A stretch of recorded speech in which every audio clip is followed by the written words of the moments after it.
Math 96, section 8.3. On section 8.3, there are some word problems, or let's call it story problems. And we want to start with number 1.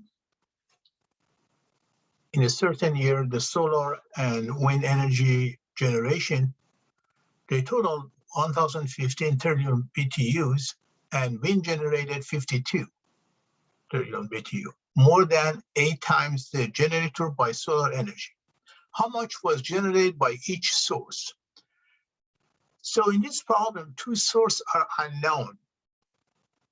If the first one is X, which we don't know what it is, the second one, sometimes we could use letter of Y, or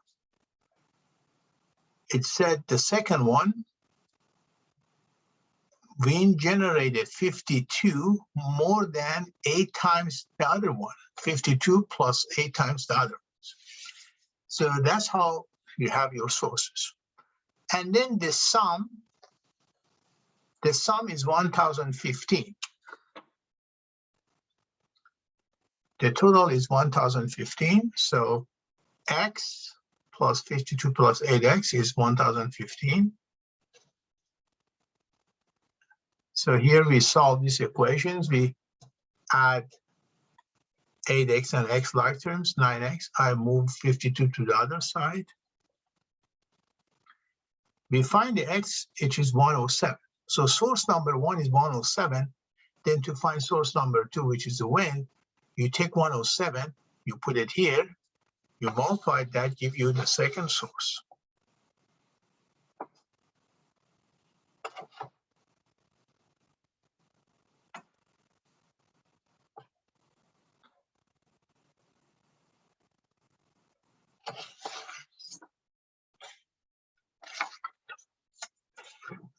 The second problem is each course at college X is worth either 4 or 5 credit.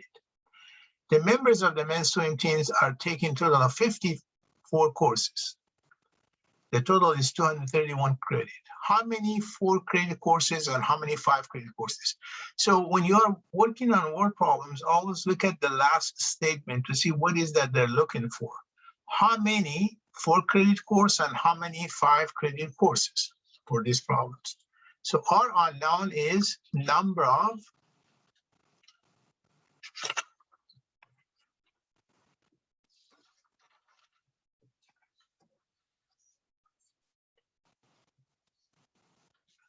So let's say the college offer these classes on 4 credit, just examples. So sociology, math, physics, they all are 4 credit. And there are some other classes like biology, English, and they are 5 credit, okay? So if I take X of this, let's say I take 3 of these classes, then would be 3 times 4. I take 2 of these classes, then would be 2 times 4. I take X number of classes. X is unknown. How many classes are you taking? Regardless how many classes you're taking, you're going to take that and multiply by 4. That's why you have 4X.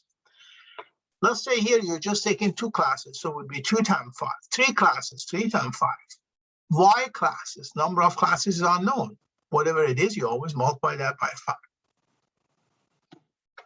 So that gives you the number of credit. See, they're saying the number of credit is 231. So that's one equation. The second equation is that you have 54 courses. 54 courses. So X plus Y is 54. So one way to do it is they call it method of substitution. Means what you do is you just move X to the other side. So Y is 54. Y is 54 minus X, okay? And then when you have this, you take it and substitute for the Y. Remember, for the Y, not for 5Y. When you substitute for the Y, then you got to bring the 5 and multiply by that. That's what you have. So you're taking this substitute for Y, multiply by 5. You solve this equation for X. X is 39. When you find x equals 39, then you could use y is 54 minus x. X is 39, that gives you 15.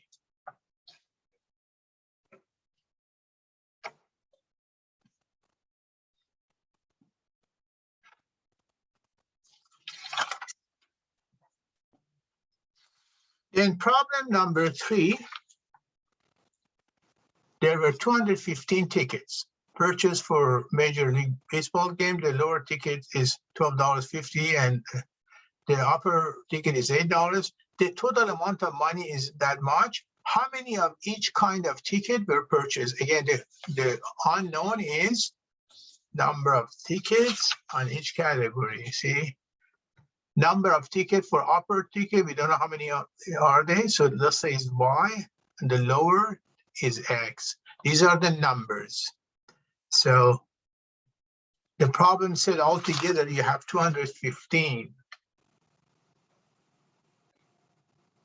215 tickets. So these are number of tickets.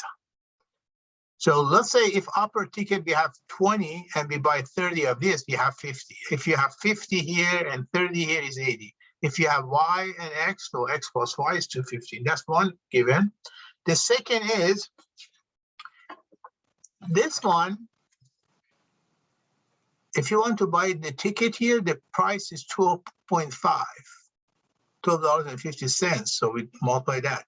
Price of upper ticket is $8, so 8 times 1. And the total number, the dollar amount is given in the problems. The dollar amount is given in the problems. So again, these are your equations. So the method of substitution is the top equations. You move x to the other side. You take these again, it's very similar to the other one. You substitute for 8 and you multiply, but you substitute for y and then you multiply by 8. That gives you the value of x. So when you find the value of x, then you take it and you substitute here to find your y value.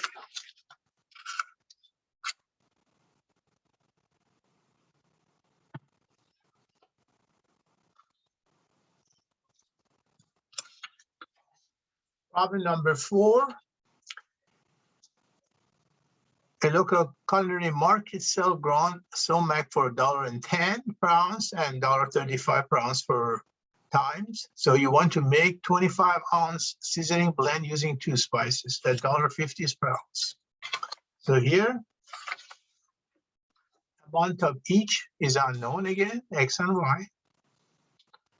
And you understand price of this is $1.10 per ounce. So you multiply this by that, and price of the second one is $1.35. So you multiply that by that. Now the mixture have x plus y. See, in one basket you have x, and the other basket you have y, x and y. But when you bring both into one basket, in this basket you mix it. You bring x plus y times the price of the mix is $1.15. So again, these are your 2 equations. And to solve these equations, we just you do the multiplication first, and then again from this equation, y is 25 minus x. You take these and you substitute for the y in the top.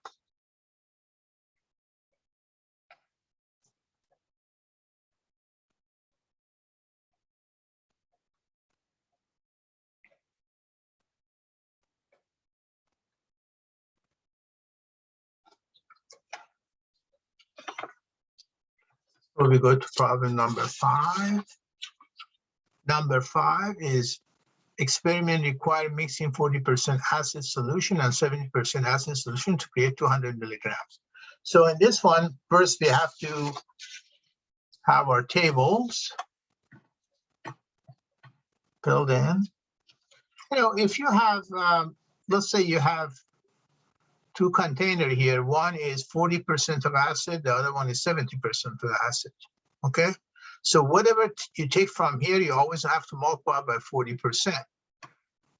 And whatever you take from here, you have to multiply by 70%, which is 0.7.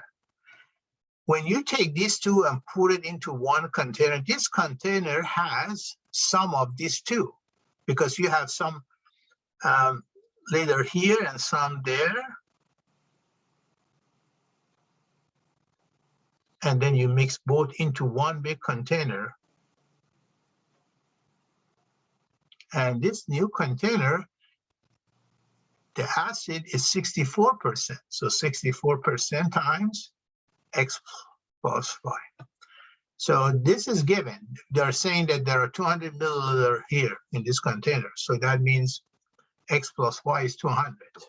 This is given in the problem. They're saying when you take some from this and some from that, and you put into one jar, this jar has a mixture of these two. Okay, again, so you take this and substitute there to find your equation.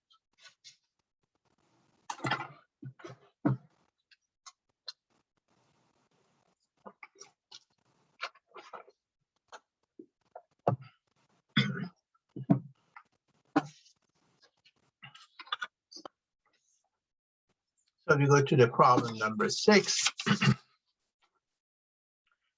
Problem number 6, there are two, 6,300 is invested, part in one bank for 10%, the other one is this separate bank or separate place with 8%. The total money that earned is that much, which is probably the interest.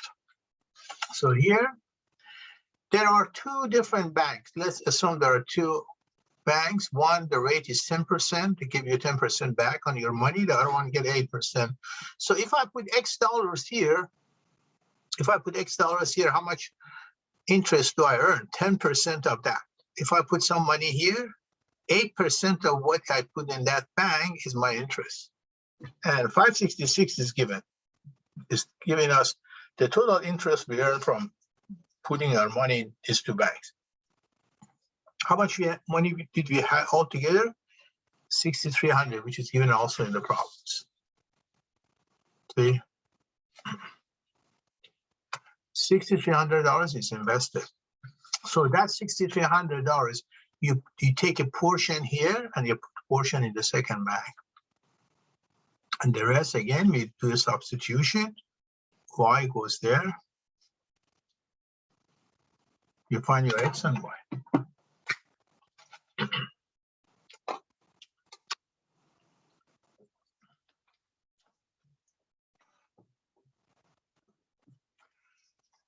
So again, you have 6,300.